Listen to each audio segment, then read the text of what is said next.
Reagan, and today I'm here to bring you my May wrap-up. Now, for the month of May, I actually had probably one of the best reading months I've had all year. It's been a while since I've read this many books. I read 8 books this month, and it wasn't just 8 books that I liked. I thoroughly enjoyed pretty much all of them, which was just so great. I loved reading a book, really loving it, jumping into another book, and then I really loved that book. It was just great, guys. It was great. But due to the amount of books, I'm just gonna go ahead and get started because, again, there's 8 of them, so. The first book I'm going to talk about was sent to me for review by Hatchet Books, and I'm working with them for this video, and that is The Sudden Appearance of Hope by Claire North. Now, if you've been following my channel for a while, you know I'm a huge fan of Claire North's First 15 Lives of Harry August. I love that book. So when they contacted me to read her newest release that came out this month, I was pumped, and I have to say I was not disappointed at all. This novel follows our main character Hope, and she has a peculiar ability where basically she disappeared. Essentially, Hope as a person essentially just disappeared from everyone's life, meaning that she can have a conversation with you can have feelings about her, you can laugh with her, like her, blah blah blah, but when she leaves your sight for about 30 seconds, you'll entirely forget that she ever existed and that any type of communication or feelings you had toward her existed at all. This novel starts out kind of as an exploration of Hope as a character, but then kind of evolves into a thriller, a very exciting thriller mystery novel that keeps you on the edge of your seat. That being said, I don't want to go too heavily into the plot because I think it's a thriller, so I don't want to ruin anything for you, but I do want to say the reason why I love Claire North's books so much is that she takes a character, she gives them a peculiar superpower that in a lot of ways isn't that great for the person who has it. Imagine disappearing from everyone you've ever met. They don't remember you. How lonely that existence is. So because of that, we have characters that are very strong but also very vulnerable. As much as you're rooting for them, you also feel really bad for them. Anyway, this book was absolutely fantastic. I loved it so much. Flew through it. It's a pretty chunky book, but like I said, I was on the edge of my seat, and I ended up giving this a 4.5 out of 5 stars.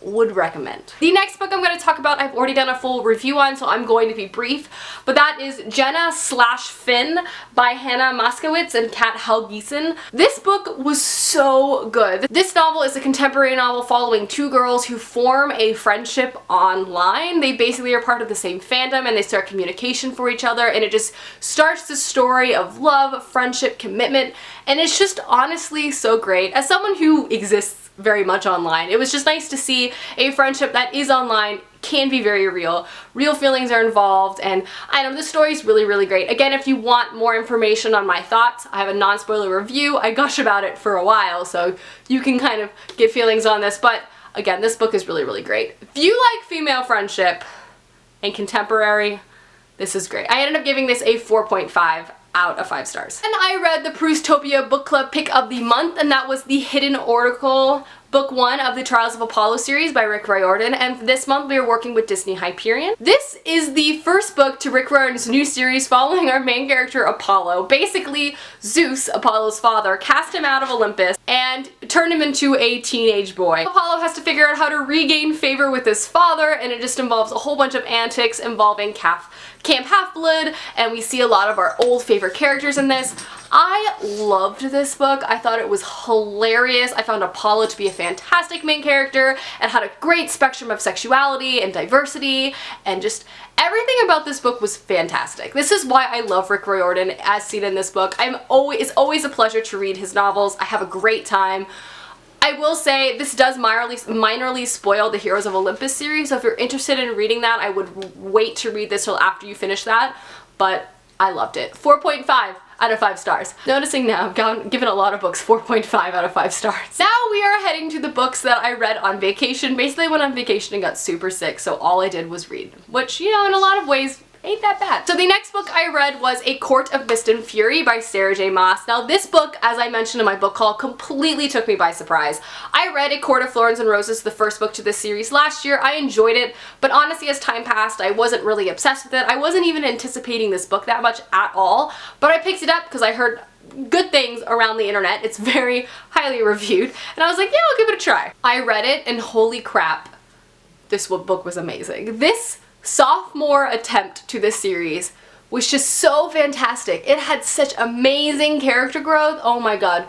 Feyre from book 1 to book 2 was just astounding to see. It had fantastic female friendships, which I am always a sucker for, and I personally thought Sarah J Maas dealt with physical and emotional abuse as well as PTSD pretty well. Like, she definitely gave it, in my opinion, the respect that it needed in this series. She didn't just let her character just brush off a traumatic event and move on like we usually see in YA novels a lot. So I just really loved this book, and that being said, if you are been hesitant to start this series because you just be like, I don't know, I implore you to try it. I will say this book is definitely very sexy. There are a lot of explicit sex scenes, so if that's something that you're not very interested in, keep that in mind if you do want to pick this up. Or if you're very young, keep that in mind before you want to pick this up. That being said, I gave this book a 5 out of 5 stars. I freaking loved it, and I cannot wait for the next book in this series. Then I read another fantastic fantasy novel, and that was Truthwitch by Susan Dennard. I've heard fantastic things about this, so I was expecting to love this when I picked it up, and I definitely enjoyed it a lot. This follows two girls who are two different types of witches, and they're best friends. And basically they just get involved in a whole bunch of tomfoolery and secrets and stuff like that throughout the story. I don't want to give too much about the plot because I do feel as you read, it's better to find out as you read along. Like, I don't want to spoil anything because the characters are basically finding out what's going on as it's happening. So I feel the reader needs to be in that same position as well. But what I really enjoyed about this novel was purely, just first and foremost, the wonderfulness of a female friendship in this. A lot of times we have friendships in novels, but a lot of times they go to the wayside, especially when a love interest is introduced. This is not the case in this series. It's friendship first, and I freaking loved it. I loved the two main characters of this, and don't get me wrong, there's definitely hints to a slow building romance that I am totally trash for. Like, it's obscene. I had some slight problems with this book in the beginning, only because I felt like it took a while to kind of get its feet under itself, but once it did, I read this book in literally 2 settings, and I loved it a lot, and I anticipate the second book to be even better, so I ended up giving this also a 4.5 out of 5 stars. It wasn't exactly 5 stars, but it was really great, and I can't wait for the next book in the series. Then we have, and I'm actually really proud of myself for reading this, Fablehaven, book 1 to Fablehaven series, and also Fablehaven Rise of the Evening Star, both by Brandon Mull. This is the first 2 books in the 5-book Fablehaven series by Brandon Mull that I've been meaning to read for forever, and I finally read the first 2 books. The first 2 books that I owned. I don't own the rest of them, but I'll be fixing that later.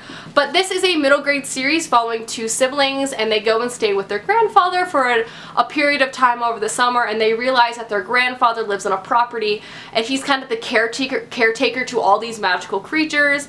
Essentially, a whole bunch of antics and adventures start from there. I found the first book to be a great introduction to the series. I find Brandon Mull's writing to be very engaging and very addictive. I flew through these. I read these in probably a couple hours a piece, and it was just really great to see. I love the dynamics between the 2 siblings. It was just a lot of fun. I ended up giving this one 3 out of 5 stars. I thought it was great.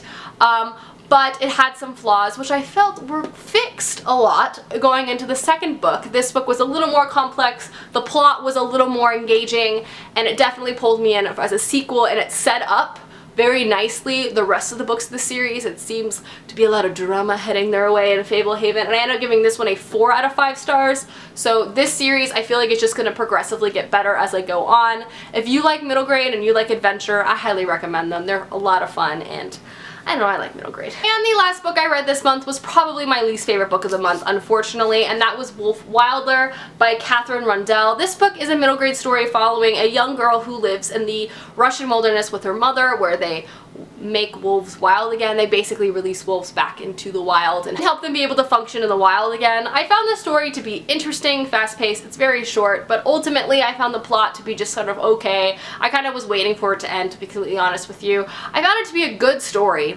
It was a good story by all means, but was it something I really wanted to pick up again and again? Not particularly. And is this something I'll want to reread? Again, not particularly. But I enjoyed the strong female relationship between the mother and the daughter. I also liked the wolf aspect. I like animal companionship.